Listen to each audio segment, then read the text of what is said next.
The 80s were all about horror icons. The 90s and 2000s? Not so much. You had a couple of supernatural ones like Samara, and then I guess there's Jigsaw, but there really weren't many others that really stuck out in the public's minds. There were plenty of attempts though, and one of those was the See No Evil series, which so far is only 2 films, so it seemed like the perfect time to check it out and see why general audiences aren't still talking about Jacob Goodnight. This actually goes back to 2006 with See No Evil, which begins with a couple of police officers discovering a woman with her eyes removed, and the villain gets away, and 7 bodies are found, all with no eyes, and then it jumps ahead 4 years. Frank, the surviving officer, and he now works at a detention center and is in charge of a group of ye old bad kids like Hellcat, and they're taken to the Blackwell Hotel to try to clean it up. It had a massive fire in the early 70s which killed the owner and has a number of hidden passageways throughout, and apparently a hidden lost safe full of money. Everyone is way more obnoxious than usual and are pretty much just constantly being terrible people. Like they find a dead body in the hotel, and this guy's first instinct is to see if he has any money on him. Richie is the first to go as he's hooked by our killer, who is named Jacob Goodnight and is played by wrestler Kane, because this film is by WWE Films. And he then kills Hannah, making sure to pop out those peepers and toss them in a jar. Kira gets hooked and dragged into a dumbwaiter, and Frank figures out that it's his old enemy, and that he tends to spare those with religious tattoos, but still removes their eyes. Frank's then killed with a hook to the jaw, and everybody starts to get killed off because for some reason they can't just leave the hotel. They have to try to escape by rappelling down. And let's take a second to discuss this one's director, since it was Gregory Dark, who was one of the most infamous and also noted adult film directors of all time back in the 80s. In the 90s, he made a transition to music videos, at first handling alt bands, but then moving into pop music, including a Britney Spears video, and Linkin Park's One Step Closer. Because of his past, he was seen as pretty controversial, like, oh my goodness, this man made porn, how shocking. He wouldn't do a lot more after this though in terms of features, only doing an indie film called Little Pond Strange Fish with Zach Galifianakis, and then a Stephen Lynch concert film. When there's just a couple of teens left, they try to get away in an elevator, but Jacob smashes the call button, which for some reason stops the elevator. Not sure why that would happen. But then it's revealed that Margaret, the woman who brought them all there, is actually Jacob's mother. And she brought them there specifically to kill Frank, but then, hey, bonus teens.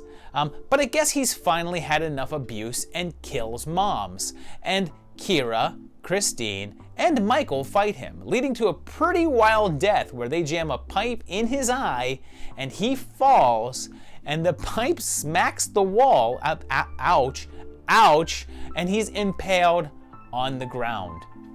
2 weird things about the ending here. One is that the absolute dickiest character of the film, Michael, lives. Like the guy who is normally the I hope he dies first guy survives. And then there's a mid-credit scene. And do you think it's to show that the killer's still alive and set up a sequel? Nope, it's just so a random dog can pee in his eye hole.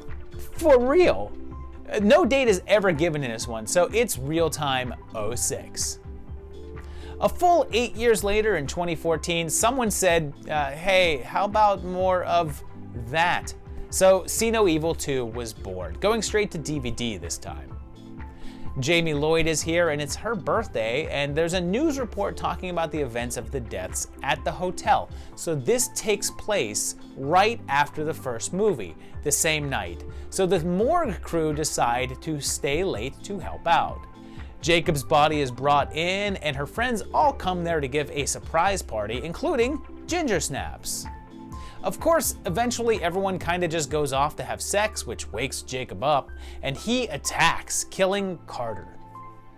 They figure out what's going on really quick, but can't call the police because their phones are in a lockbox, but I guess also can't just, leave for some reason. The stairs are the only way out. We head up now, we can be out of here in 10 minutes flat. No! 10 minutes?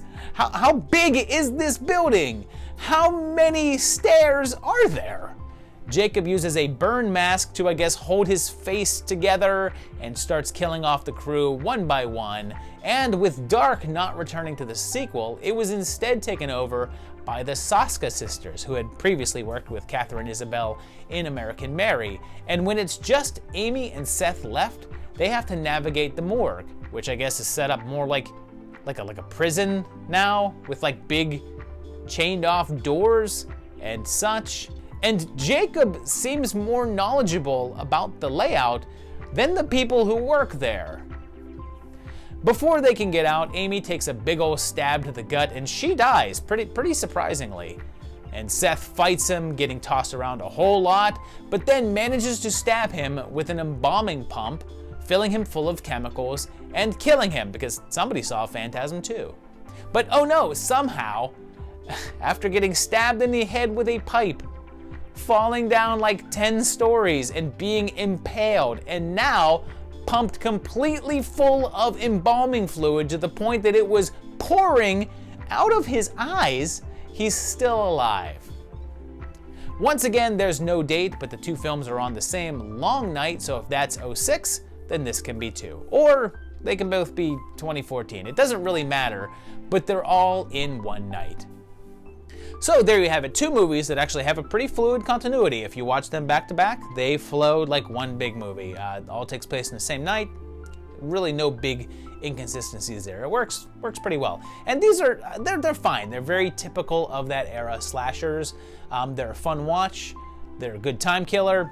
Probably not gonna think about them too much after you're done watching it. Jacob Goodnight is a little bit of a generic sort of a killer. Doesn't really have any flavor to him or those things that really make people remember the killers. But they're fun movies. They're worth a watch if you haven't seen them. If you have seen them, let me know down below in the comments. Tell me what you thought of these movies and if you enjoyed them. Let me know if you absolutely hate them and think they're garbage. Let me know that as well too. I want to see those comments. Also, if you enjoyed this video, hit the like button. Subscribe to the channel if you like what you see. Go to my Patreon page at patreon.com/movietimelines. You can help support the channel like these guys. They're awesome for doing so. And you can just keep on watching these videos. That's also very supportive. And I'll see you very, very shortly for another great one. And thanks a lot, and bye-bye.